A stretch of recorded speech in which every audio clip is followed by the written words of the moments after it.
You're listening to the Options Insider Radio Network, the home of the Options Podcast. For more quality options programs, visit theoptionsinsider.com or search for Options Insider Radio Network in your podcast provider of choice. Listeners can also access all of our programming through our mobile app available in the iTunes and Google Play stores. Select programs are also available via live stream at mixlr.com/options-insider. That's mixlr.com/options-insider. Don't forget to follow along with your favorite programs and submit your own questions for the hosts at twitter.com/options, stocktwits.com/options, facebook.com/theoptionsinsider, or via questions at theoptionsinsider.com.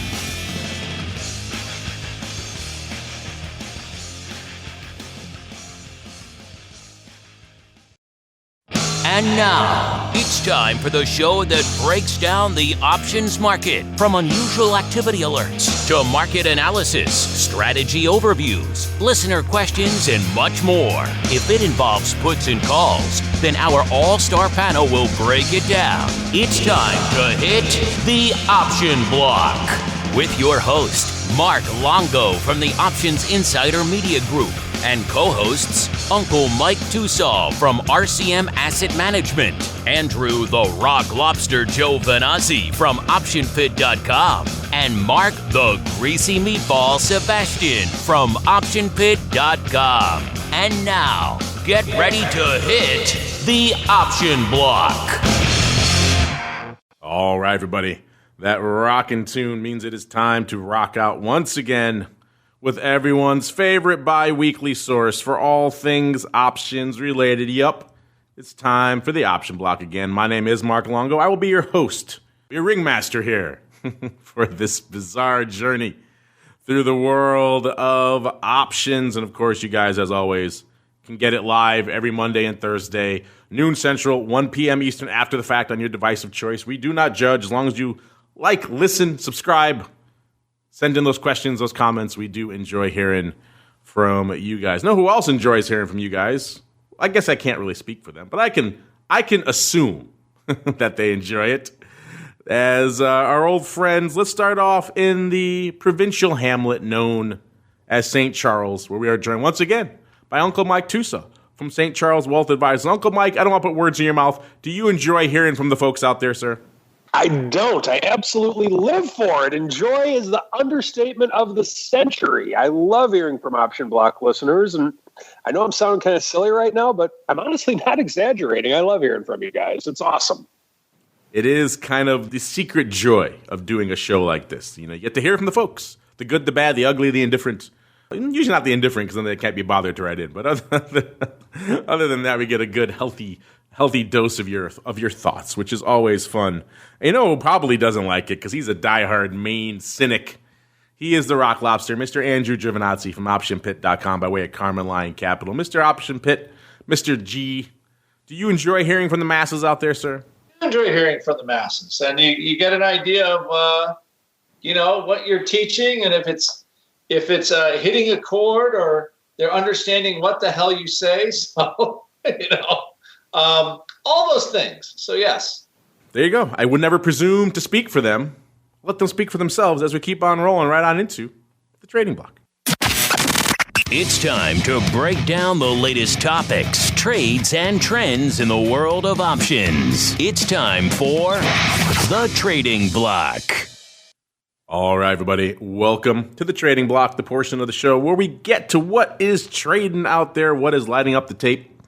Bit of a weird one towards the latter portion of the week here. The market's kind of, having a hard time deciding what they want to be today. They want to be a big boy, they want to be a little boy, they want to be upside, they want to be downside. Right now, it seems like most of the energy has swung towards the red, has swung toward the dark side, even though ever so slightly. So we're seeing the S&P almost literally unched down fractionally on the day. We're seeing the Dow down about 1/3% and the NASDAQ down about 0.15% out there or so. And of course, a little bit of red on the screen means you're going to see a little bit of green on the vol screen. That's pretty much what we're seeing right now. VIX right around 14, 15 or so. That puts it up a little more than a point, about 1.15 exactly from our last show. So vol still feeling a little bit of a lift, a little bit of firmness as a result of the lingering concerns out there. You know, it seems like every other day we rally, things are great out there. Oh, wait, they're worse than we thought. So a little bit of back and forth out there, which is going to keep vol elevated. That's pretty much what we're seeing right now. We'll see how that plays in line with my vol prognostication from Vol Views. You got another 24 hours or so for that one to play out. Let me know that's an eternity in the vol space. I won't claim victory. I already claimed victory at the beginning of the week anyway, so it's all, I guess, a foregone conclusion at this point. VVIX, the volatility of volatility, also up almost triple digits. A feeling frothy 99 right now, so up about 3 points from where it was on Monday. VXX, our old friend, continues to go the other way, go to the downside, down to about 13.6. Puts it down about half a point. So all those Feb 13 puts we were talking about on vol views, will they make it? We don't know. Looking a little bit better this week than they were a week or two ago, that's for sure.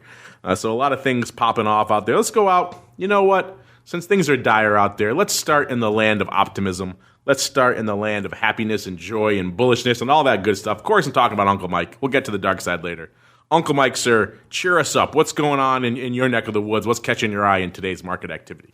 Well, a couple things. So it's kind of like when I turned 40, I knew I was over the hill, so to speak, when in the morning I don't look forward to a protein drink or supplements to help me bench press more or do things like that anymore.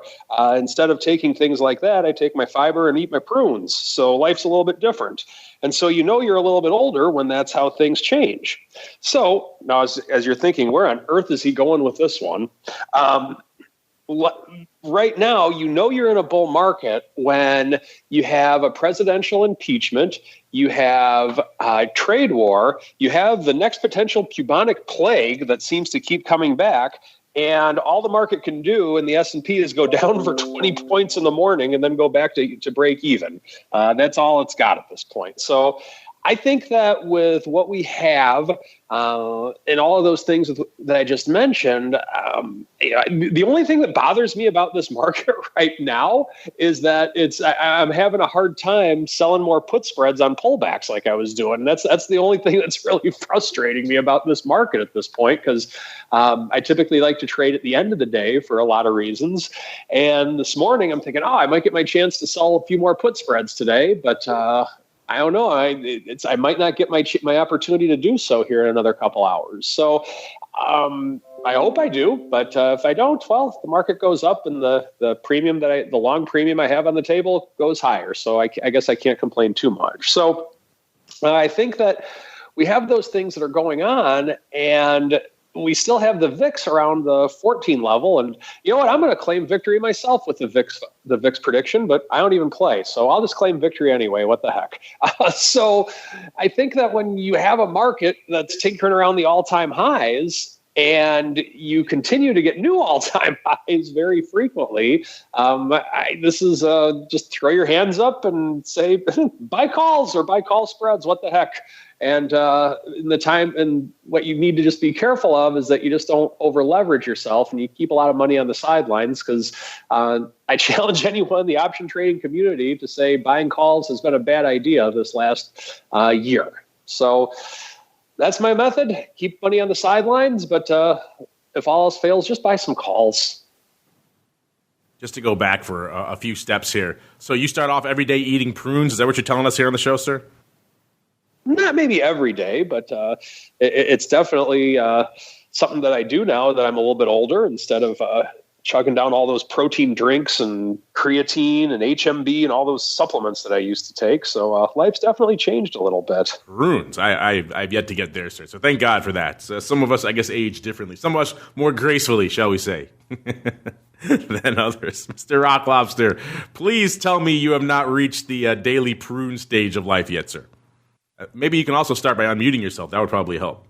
I'm unmuted. I hear you. He's too old. His hearing aids. No. I thought because you were still talking prunes, so I figured you were addressing TOSAW. Like, how hard are you going to beat that prune drum? Was my question. Well, I guess it's usually a good indicator when I say Mr. Rock Lobster that I'm probably talking to you.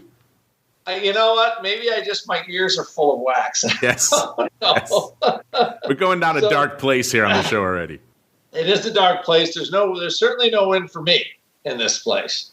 One is, no, I don't eat prunes, but I have been drinking this turmeric elixir as a tea every day, which is supposed to be good for my joints. So I'm hoping it works.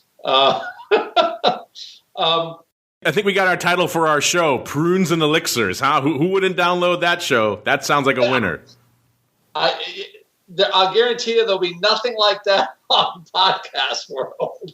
Turmeric, elixirs, and prunes. Get them here. What's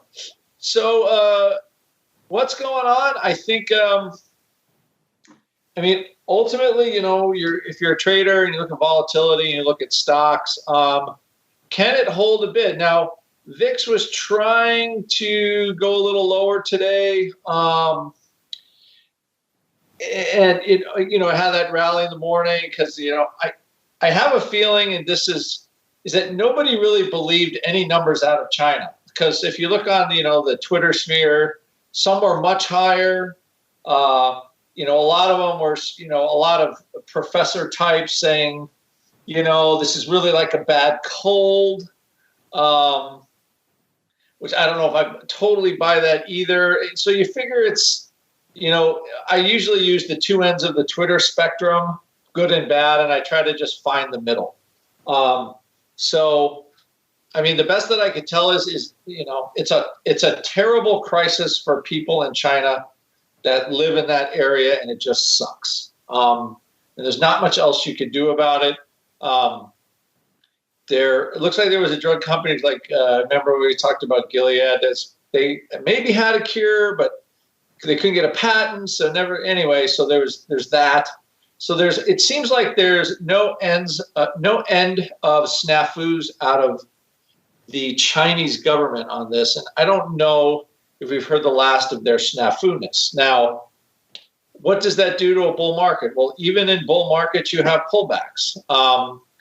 And this market is extremely resilient, I would say, at this point. So those are the two big factors. Is VIX fairly priced here? Pretty much. Last week we were moving around. We're not moving around as much this week, but we did move straight up. So one thing I posted just, VIX can't go down if the at-the-money vol doesn't go down. And it's hard for the at-the-money vol to go down when we keep moving straight up in a hyper, a asymptotic line, whatever, straight up, right? Not getting to the end, but still just going up and up and up and never quite getting there.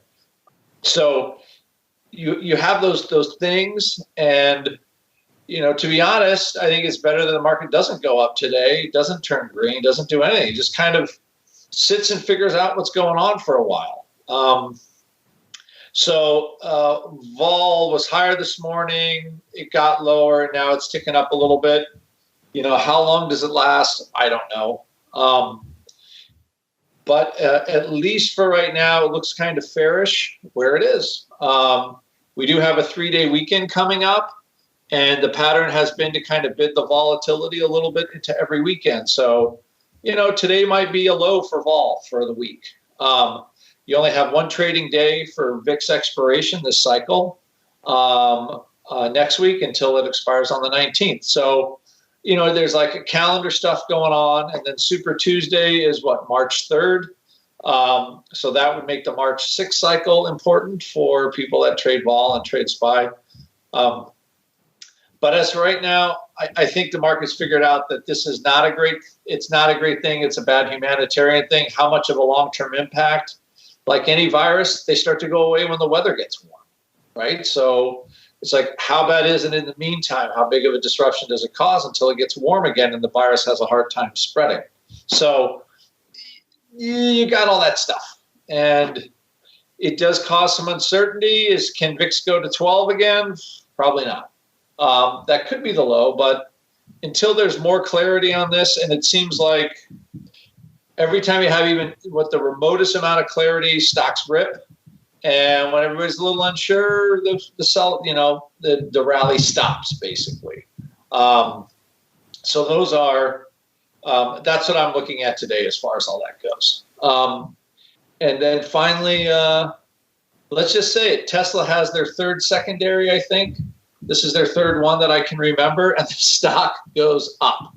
So it did it in the first two, and it's doing it again, I think, in the third. So not a surprise there. Tesla true to form. So they raise another $2 billion. They can keep the game going for at least another couple of years. So what the heck? Stock up $30 today while they're doing another secondary. And just like that, they raised $2 billion at the blink of an eye. So isn't capitalism grand?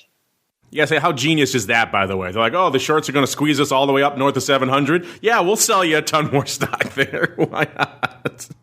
We can always buy it back eventually at, I don't know, the takeover price we talked about a year ago of 420 someday. So yeah, I think that's just genius. You know, we see nothing but stock buybacks and that's been a point of contention for a while now. Is that driving this bull market? And to see Tesla just say, we're just going to dump a bunch of shares, 700. Let's see, where are they trading right now? It's 801. You're right, up. God damn, $800 for Tesla. That doesn't even roll off my tongue without just an epithet attached. It's just insanity. Whether you like Tesla or not, that $801.84 is just an absurd price. And yet, Tesla, to their credit, we're going to sell this to you. They should probably sell some more. If the stock rallies on more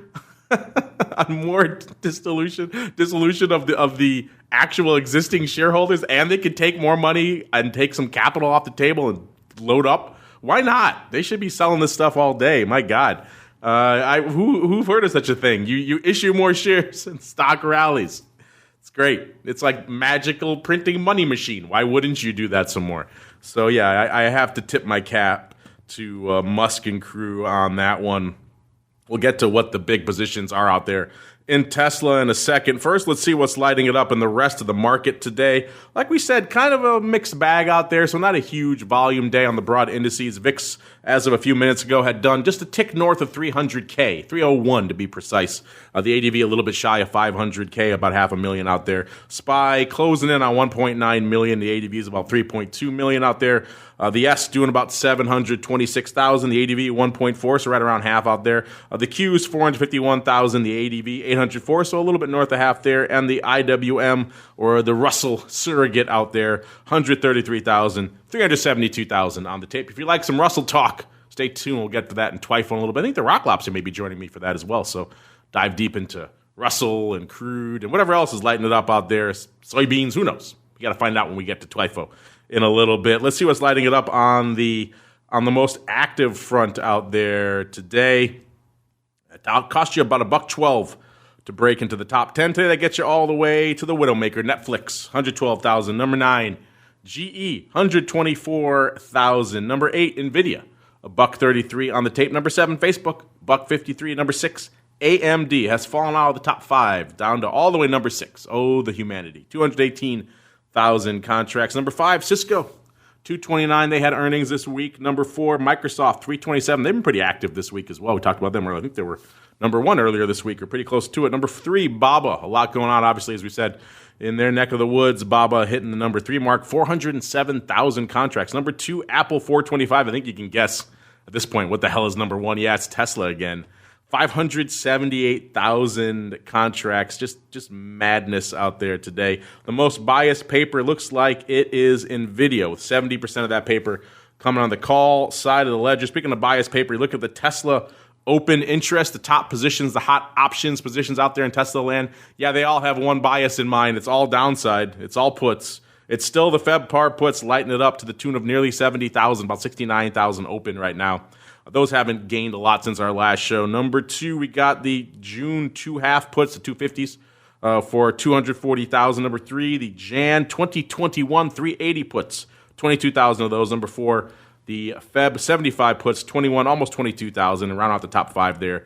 June 50 puts, yes, 50, 21,000 of those. Total of about 2.5 million contracts open, about 950,000 on the calls, and about 1.5 million or so, almost 1.6 million on the puts. Speaking of downside puts, our friend the Flowmaster likes to build little fun things for me to play around with, and one of them is our downside scan out there in Tesla land. So we could see from that Someone blasting out, looks like nearly 1,000 of the April par puts this past week, 902 of them going up for 17 cents. They were 16 cents at 30. So unlike our usual, maybe someone's been listening to our shows and deciding this par strike gets a little bit too much love, blasting them out for 17 cents.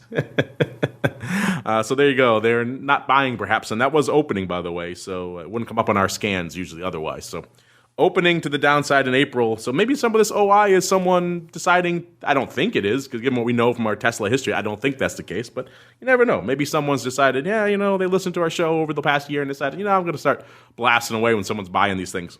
And getting not a lot this time, 17 cents. It's obviously that par strike is a little bit in the distant rearview mirror now that we're over 800. Yes, I said it again, listeners. $800 for one share of Tesla. Madness, insanity.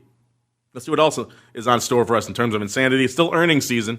Hasn't been quite as insane as the past, but still some big names popping off. Alibaba, Nvidia, Roku popping off today. PepsiCo, Kraft Heinz as well. If you want all that stuff broken down for you, well, you're in luck. We got the earnings move report here. We got a results report here for Baba as well. They popped off before the bell. They were going into the announcement 224.31. They were pricing in about 3.1%, and they delivered nearly 2%, 1.8% to the downside. So not exactly lighting it up, which is kind of interesting given the scrutiny that Baba has been under of late as a bit of a bellwether for what's going on out there in that region.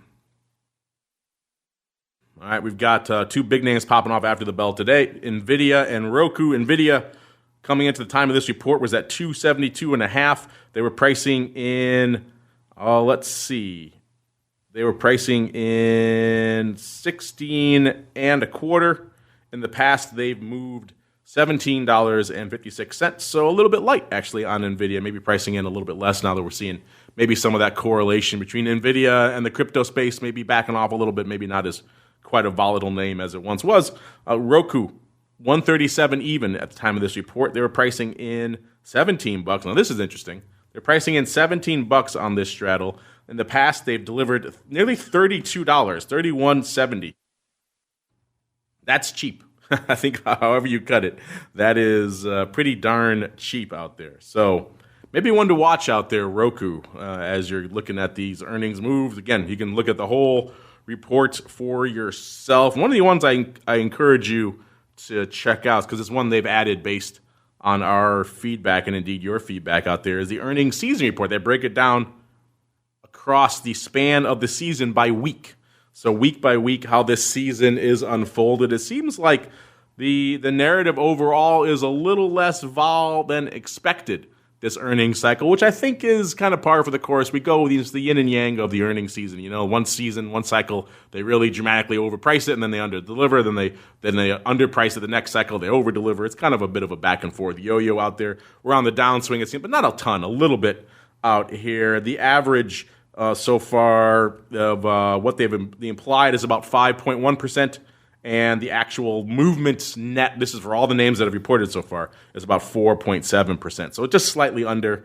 Total names that have reported so far, 459 as of this morning, as of the top of this one. Week 5, obviously, still underway. Last week and week 4 and week 3 were the big weeks with 153 and 157 names reporting respectively out to each one, about 20% of the overall names reporting coming out in that week. And both weeks looks like they underperformed. Week 3, a little bit worse. They were expecting about 4.8% net as the aggregate. They delivered about 4.2%.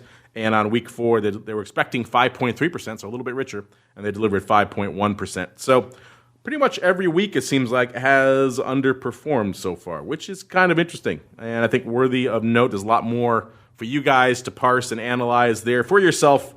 TheOptionsInsider.com is the place to go to find all of that good stuff. Meanwhile, it's time for us to find our own good stuff, or perhaps pay off some stuff we found before that was pretty interesting as well, because it is time for the Odd Block.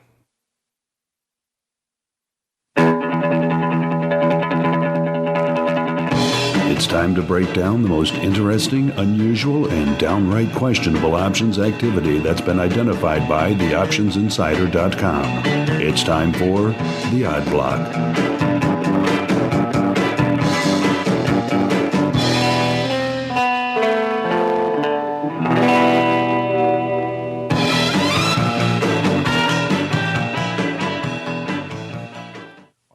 right. Mr. Rock Lobster, I hope you put your Wayback Pants on, because we're getting in the Wayback Machine again. Not going too far back, but we can't keep filling up this review column, this review category. It's going to overflow. We have to start paying it off every now and then. We're going to do some of that today. Kicking it off, we're dialing the Wayback Machine back to December. You remember, a different year, a different decade even. Times were simpler. You know, we had our horse-drawn buggies and our buggy whips. It was a good time, simpler time. Now, new century, new decade. Not new century, that'd be nice. New decade, new year, and just a crazy world we're living in. Pandemics, all sorts of madness. We look back fondly at the quaint days of yesteryear. In particular, December 16th, to be precise. That was the day where we highlighted what looked like some line in the sand puts in Medallia Inc., ticker symbol MDLA. This is a customer experience management company. We kind of joked about that, I believe, on the show when we talked about it. I was like, what the hell is that? But these descriptions are always great. But let's see. At the time, we profiled the Jan 25 puts going up 4,741 times for about a quarter. That was right off the bid. These things were pretty wide. They were 20 cents at 75 cents. So I don't think this guy was buying them. Worth noting, a lot more piled in to the tune of about 10,000 total, over 10,000 on the day, actually. There were earnings, but not in this cycle. The earnings are March 11th, so it didn't seem like this was an earnings roll of the dice, more of a standard go out and harvest 25 cents 10,000 times. Put a nice $250,000 in your pocket if it works out. And let's see, the day we did the show, that was on December 16th. Where were we stock-wise? The stock was at 31 1/4. So the 25 puts were pretty far out of the money at that time. I think at the time we talked about it was a fairly safe right, all things considered. It seemed like this guy kind of wanted to just pocket $250,000, and the stock pretty much hovered around there, got up to 32, got up to 33.70 almost at one point. So it was looking pretty distant from those 25s, and by the time the stock closed on Jan expiration, it got down to about 31 3/4, but obviously not the 25 strike. So guess what? Those 25 puts went out worthless. They were still open on expiration, as would be surprised if they weren't. Of course, if they listen to a show like this, maybe they want to take that kind of risk off the table. But hey, what are we, crazy people? I guess so. So this guy did not do that. He kept his full 25 cents 10,000 times. So it looks like Mr. Rock Lobster, our first friend here, walked away with a cool $250,000 for a month's work. What do you think about that, sir? Is that Ferrari money? Is that even enough for Ferrari money? It can get you a low-end Ferrari or Lambo. Yeah, okay, all right. I saw that was successful. I have a question, though. How about this one for TOSAW even? So my thing is, if I sell puts, I really want them to go out worthless.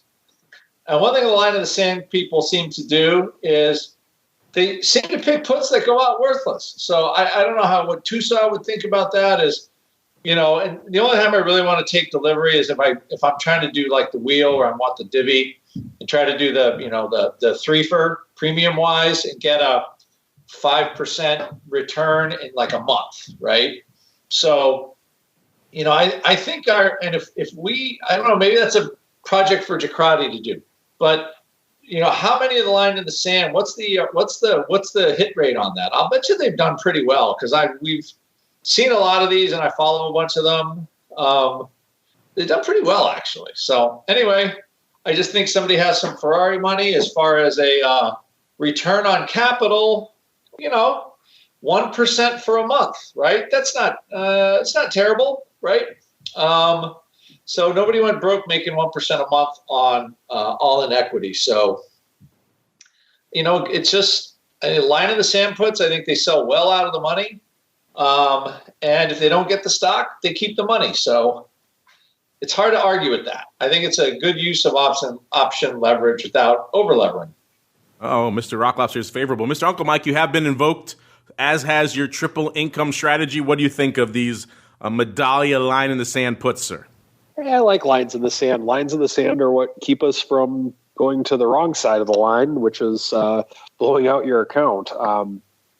Typically, if I'm not levered, I usually want to own the stock if I'm selling a put most of the time.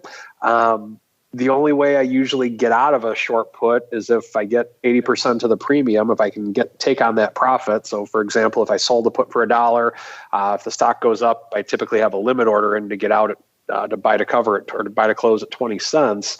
But if it goes down, usually I'm fine owning the stock. If that's the case, if it goes down, if I'm not levered. If I'm in a put spread of some sort, then absolutely, definitely line in the sand all day. Absolutely line. So one guy wants a stock, one guy doesn't.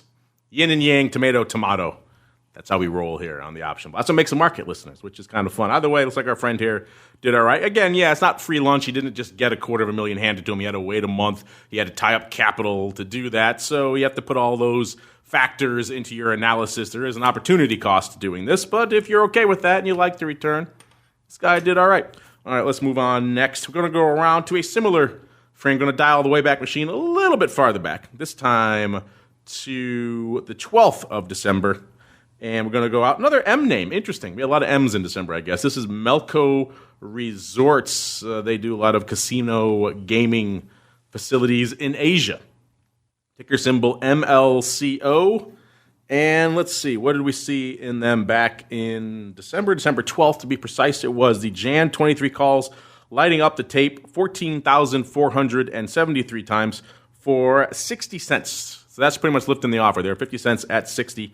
Worth noting, these went up tied on the Amex, so they had a stock component to them, which could change the game a little bit. These were opening, of course. Let's see. They had earnings on the 18th of February, so they're not a factor in these calls. Total on the day went up of nearly 18,000. And let's see. On the 12th, where did we close here in good old MLCO Resorts? December 12th, the stock closed $22.83. So 23 was pretty near to the fire. So these are pretty much at the money calls at that point. And you know what? We saw a nice little rally post this trade. The stock got up all the way to about, looks like 25.13 or so. And as of the time of expiration, stock actually closed at 25.02. So these calls were $2 in the money. And it looks like our friend didn't want to take them off because there were still about 16,000 open on this strike as of expiration, and only I think like 100 or so traded on expiration day. So it was an interesting one. Usually when people come in here buying calls, they usually want to swing for the fences. When they're buying calls tied, a lot of times even more so, because then you really need that pop, right? You need that. You're trading vol at that point, and you need that thing to really move aggressively in your favor. Kind of did on this one, but maybe a little bit too late for his case. Either way, though, it moved $2 in his favor. So you'd think our friend might have taken him off. Again, it depends also what he did with that equity leg. If he did it 1-to-1 or delta neutral, that's going to change the complexion a little bit. If he's wearing that stock 1-to-1 all the way up two handles, perhaps not as excited. Mr. Rock Lobster, what's your take on this one, on doing these calls for size effectively at the money 1 month out, doing them tied, and then not taking them off, sir? This is a tougher one just because this one's a little harder. So he bought them, stock rallied. I don't know what the ratio on the stock was. So 1-to-1, obviously, I don't think that was a win. Maybe delta neutral-ish was kind of a semi-win. Because you had like a 22.09 price. So this is kind of a tough one. I mean, if they traded the stock around it, maybe they had a shot to make money. Or they just took, they exercised all the calls and got rid of their short stock. I'm actually having a hard time thinking. Let's see. So 61.40, maybe a $40. I like it, just 140, and then that's $3. It looks like they did it just delta neutral-ish. They might have just broken even on it if they hadn't really traded the stock and just let it go all the way. So it's just one that I think it's either they just broke even, or if they were able to trade the stock and buy into any weakness, they could have made money on the expiration. But I mean, if they're still open at expiration, they just figure they're going to exercise them and take whatever short stock they have away, and they go on to the next thing. Yeah, this was a weird one on many levels. They're doing a tied 1 month call trade, but doesn't include earnings. So you're expecting a big bang the month before earnings, which is weird. And then they did it tied. I'm always kind of dubious on that if you're doing them in this kind of scenario, this kind of close. You need a big move for this thing to happen. And obviously, if they did them 1-to-1, this guy's crying in his beer. So let's be charitable and hope he did a delta neutral, in which case I think you're right. He probably just barely squeaked out, and he saw it was $2 against him. He said, I'm just going to let the whole thing go away. Take my lumps, maybe scratch it, and live to fight perhaps another day. This is why you got to be judicious on your delta neutral trades here, listener, or whatever. Any sort of tie trade you're doing, 1-to-1, whatever it is. You got to have a reason you want to do that underlying leg. In this case, it didn't really work out in his favor. Let's see if our final one here can be a little bit more optimistic. We're not going back this time. We're going all the way to today. See what's lighting it up today. And we're going out to NetApp, ticker symbol NTAP. Stock trading right now, $55.40. Looks like it's taking a bit of a drubbing, off about $5.50, nearly 9%. This is a hybrid cloud data services and data management company. A year ago, they were trading nearly $70, about $67.30 or so, and they rallied all the way up to about $78.30. That was back in April, and they kind of never really looked back from that level. By May, they were trading $60, and then they fall off a cliff in August. July 30th, they were trading $59.50, and by August 5th, they were trading $45. So they got shellacked, I think is a technical term, in August. They kind of rallied back most of it, though, by September, back to $56.80. So I guess that was a short-lived blip, and then the stock kind of hovered. It's got a few peaks and troughs over the course of the past year.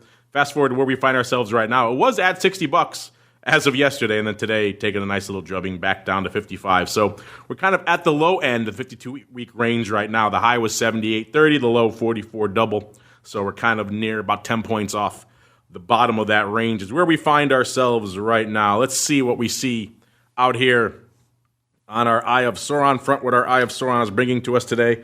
Looks like pretty aggressive line in the sand puts, it seems like anyway.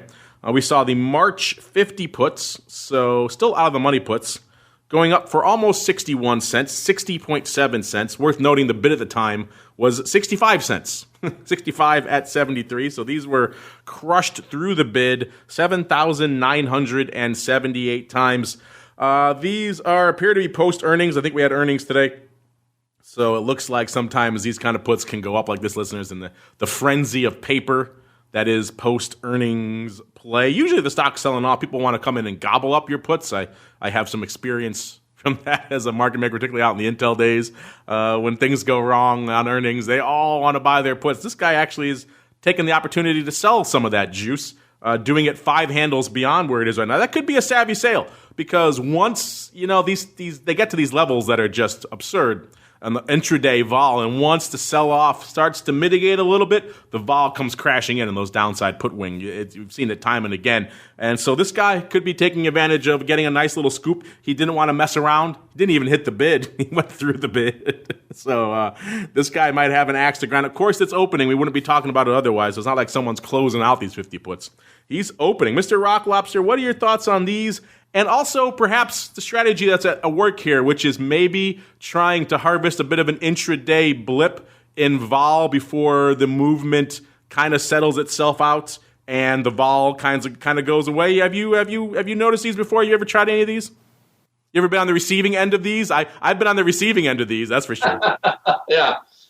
Stock down, earnings look horrible. You leave a little bit of residual vol out there, and then you wear a bunch of downside puts that go out worthless in like 3 days. Or the bid for them is just disappears within. You might have 4 weeks or 5 or 6 weeks to go to expiration, but for all intents and purposes, your puts are dead. So I would guess that's what this NTAP put sale feels like to whoever bought them on the other side. Because normally, you buy puts in stock and you try to, you have a little gamut. Maybe there's a bit of a move that you could trade out of the pair. This one, like earnings were not great. The stock's just it feels like it's going to be dead money. So, I think they're doing the line in the sand. They're taking their 1% for a month. getting out of town. That's not a terrible. Again, like 1% a month.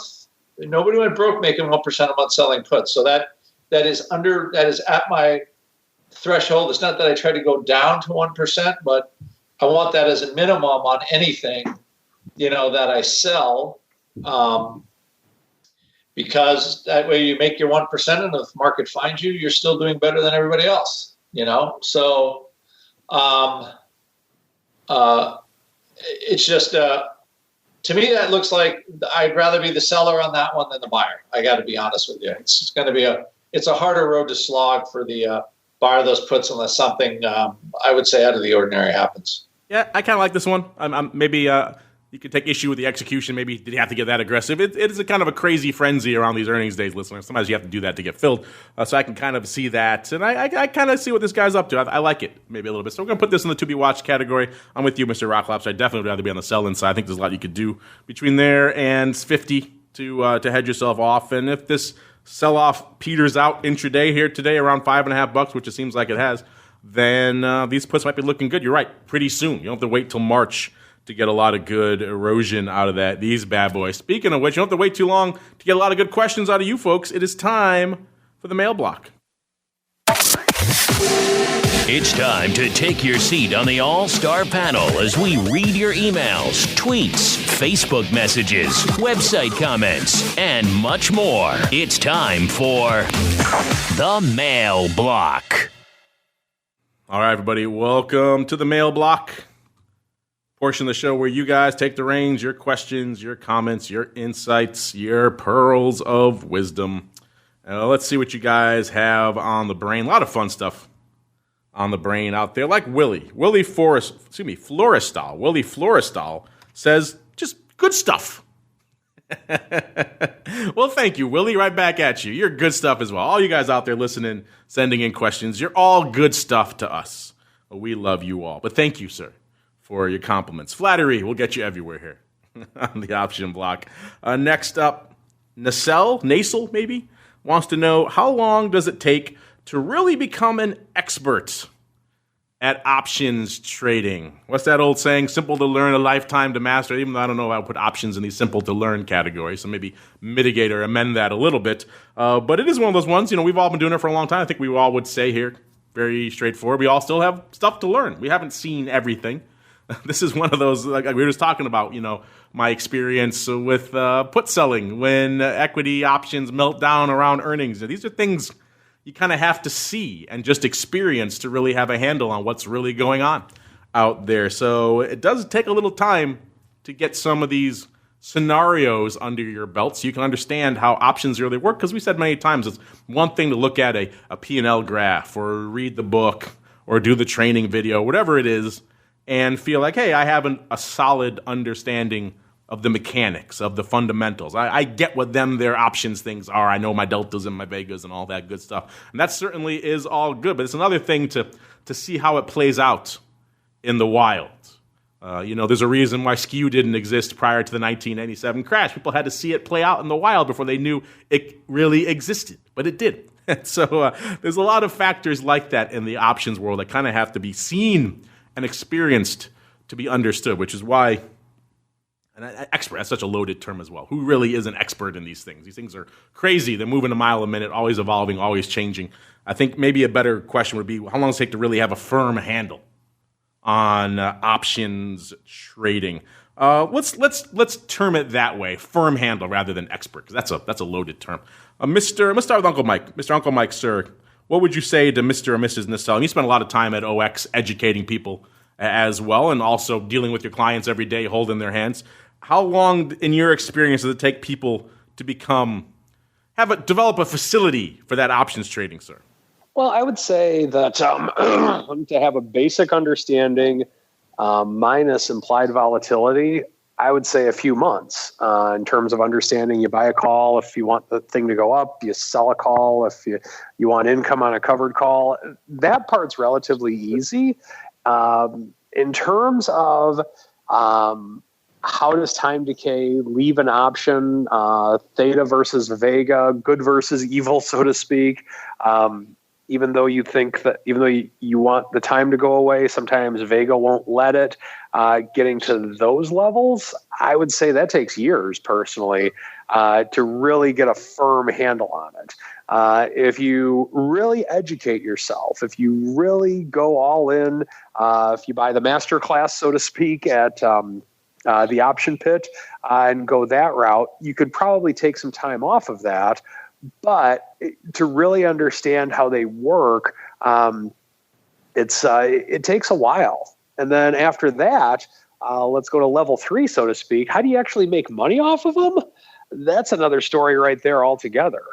There's plenty of people out there that can teach about options that don't understand them. I can say it now because this company's out of business, but one of my jobs when I first came to Options Express, it's a brokerage firm that's since been bought by Schwab for $1 billion, but that was the company I worked for many, many years ago. And actually our show's original sponsor, one of my jobs there when I first started with them is that I would actually go around to different trading events, and I would be a representative of the firm. And so we would go to these options educators, and I always wondered, I'm like, okay, this person has an account with Options Express, and I had access to all their accounts. I legally had a legal right to look at anyone's account at Options Express because I was licensed and I could do that. I never shared any personal information with anybody or anything along those lines. But I remember looking at these teachers from these events, their trading accounts, and I would say I did my own little personal study of roughly maybe 25 to 35 educators, and all of them but one all had losing trading accounts. So with that, it's one thing to educate, but it's another thing to actually do it. Now, guys like the Rock Lobster and Seabass, they've actually made money doing this, and they actually lay it on the line as managers through Carmen Line. So that's a big difference of just knowing options and actually being able to make money off of them. That's kind of important, if you ask me.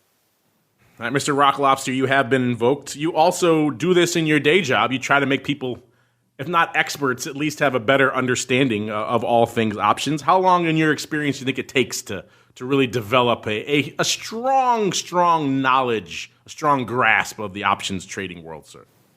I think about a year minimum to get like the basics, I would say.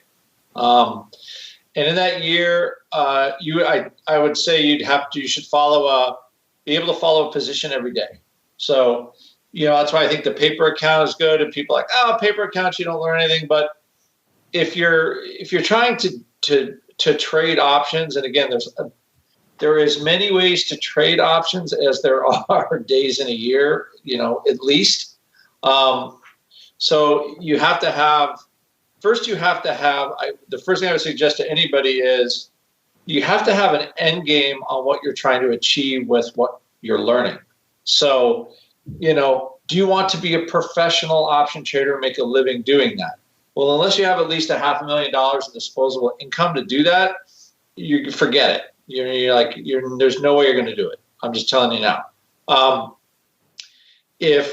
If you're trying to figure out, okay, I want to get good at this, so by the time I retire, I am proficient that I feel I can generate enough dollars through my retirement account at relatively low risk to myself, where I can make some money doing this and live relatively carefree. So I would say for most people, that's probably the reasonable alternative. And in 10 years, and I'm not kidding, you will be better at it. But it takes a lot of time, mostly just because there's a lot of moving parts. So, if you want to learn a strategy, like the difference between somebody like TOSAW or myself, when we learned, we kind of started in the business and then we got plopped in front of a screen all day long, or I was on the floor, and you're kind of that immersion. You learned really, really fast, right? Because you're seeing many, many, many things happen, and a lot of option trading is seeing the same thing over again till you understand how it works. And that's an opportunity that Mike got, you got, I got, that is hard for the average person to get. How do you get that experience? At Option Pit, we try to do an immersive teaching where you're following positions and you're trying to mark things and really understand how things work. And I'm going to say that is more intensive than 95% of the people that trade options are ever going to want to learn, even though we have a relatively high level of where we want to try to get people to go to. So it's you have to, like I said, so the easiest way is, what do you want out of option trading? If you just want to learn how to sling options every once in a while, you can learn that. And if you just have a disciplined routine, it doesn't take very much to figure out how to do that. Like if you just want to learn to buy calls and puts, and you can come up with a disciplined stop routine, I could show you how to do that in an hour. And then you're kind of off on your own, and you have your own ideas about where stocks are going, understand where vol is a little bit. So you're trying to buy the best option you can for the money, and you have a disciplined routine, and off you go, and you see how you do. I think it's hard to say that you can use that as a retirement strategy. I think would be hard. I think, so TOSAW kind of has a quasi, and I'm probably not too different of, like, you buy some options, you sell some options, you're trying to use vol to your advantage. You don't want to take unnecessary risk. You want to have controlled risk. And you want to be a little bit more in tune of what the market's giving you. But ultimately, for the most part, you kind of have a little bit of a long bias, and then you protect from kind of some sort of disaster. Learning options. I mean, I traded 6, 7, 8 million option contracts, and I've been doing it for 30 years. And I still learn something every week. Every week, every day, I try to learn something and try to get a little better at doing it. Usually it's always just trying to be more disciplined and more focused, and make sure you're concentrating on every trade you put on. Like every single thing you do, make sure that your head is in the game, and you don't have too many, extraneous things, having a routine, having a practice. That's probably more important than just about anything. You can learn how to trade options, but if you never have any discipline, it's hard, and when you start, let's say you do a couple things and you do well early. It's easy to trade options and be lucky early, right? And don't mistake luck for actually knowing what you're doing, because you try to do the same thing over again, maybe add a little leverage, increase the size, and all of a sudden, kablooey, your account's all gone. So having a good path, trying to figure out what you want out of your education is first, and then go about some sort of methodical way to make it happen. But it does take a lot longer than you think to learn how to do this. Yeah, good answers, all of you. We get this question a lot in various forms. I tend to come down around a similar time frame, Mr. Rockhouse, around a year. I mean, it's worth noting, you kind of mentioned we all had kind of immersion training.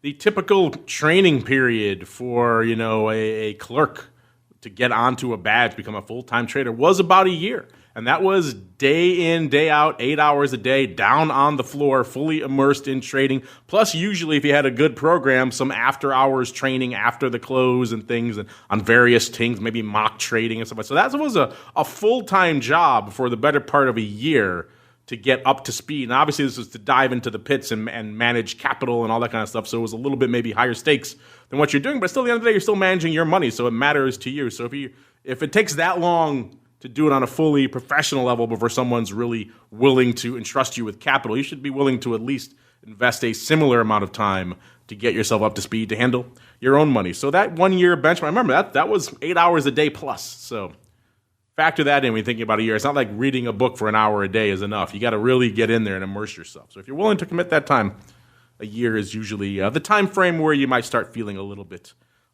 knowledgeable about these options things. Meanwhile, though, we have to keep on rolling into our final segment. It's time to go around the block. It's time to tell you what we'll be watching on our trading screens until the next episode. It's time for Around the Block.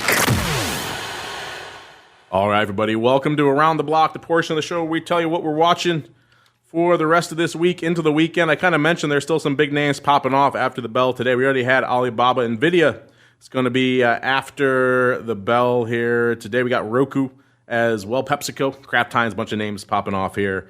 Tomorrow, everyone's favorites, Yandex and Bladex.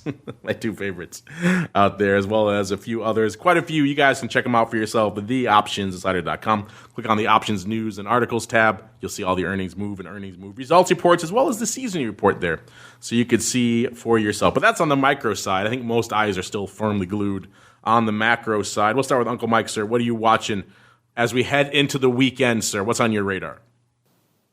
Yeah, I want to see if we can make a new all-time high again. But like I said, I'm also looking to see if we can get a pullback. I'd love to sell some more put spreads to get some more deltas in the game. So watching that, continuing to watch just the news on the beer virus. I think that that seems to be what's moving the markets the most right now. And haven't heard anything from the president's Twitter account in a while that's been market moving. So we kind of like something like that so we can get a little bit of a pullback because I want to get some more deltas on the table. There you go, sir. And Mr. Rock Lobster, what is on your radar as we head into the weekend? I'm seeing mostly can we make that vol low because I just bought some SPY put flies and some VXX puts, and they are knocking the snot out of the SPY put flies like rather quickly, actually, considering. So usually that's a sign that vol's going down. I mean, if there's, again, you need willing sellers for vol to go down. So I think almost everything is coronavirus. Most of the big tech earnings are out. We are looking for most of the oil earnings are out. So earnings were pretty good, whether you like, the election will tell what people like or not, but, corporate earnings are good. And we deserve to be at all-time high. Well, I don't know if we deserve to be, but earnings are really good. But we do have a higher VIX, this is not normal. VIX should probably be 12 with the kind of run-up we had the curve. So vol has been going up, let's just say, VIX has been, or implied volatility has sort of been running with the market as SPX has gone up. And with good reason. There's a lot of uncertainty because I think China is still the big unknown. And until that is more known, we're probably going to have more vol and a lot tougher to make vol lows until the market's fairly convinced about what's going on.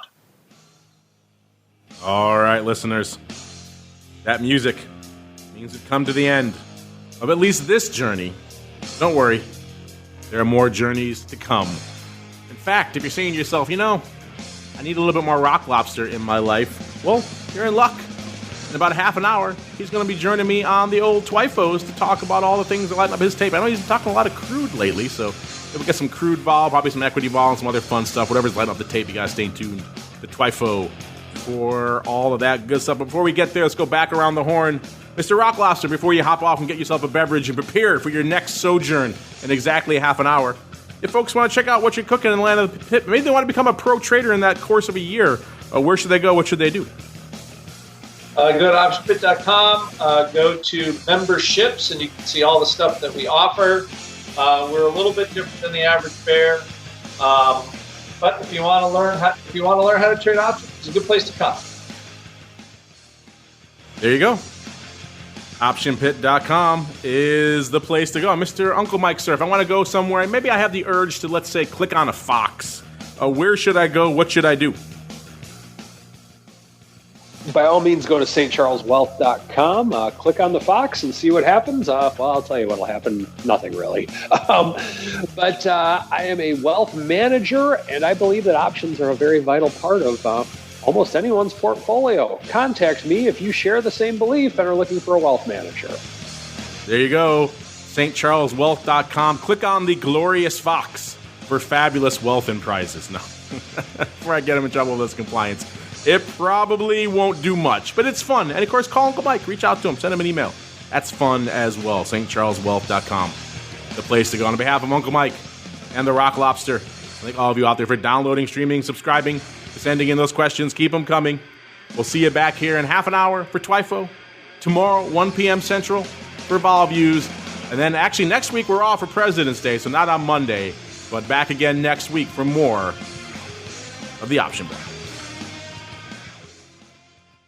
You're listening to the Options Insider Radio Network, the home of the Options Podcast. For more quality options programs, visit theoptionsinsider.com or search for Options Insider Radio Network in your podcast provider of choice. Listeners can also access all of our programming through our mobile app available in the iTunes and Google Play stores. Select programs are also available via live stream at mixlr.com/options-insider. That's mixlr.com/options-insider. Don't forget to follow along with your favorite programs and submit your own questions for the hosts at twitter.com/options, stocktwits.com/options, facebook.com/theoptionsinsider, or via questions@theoptionsinsider.com.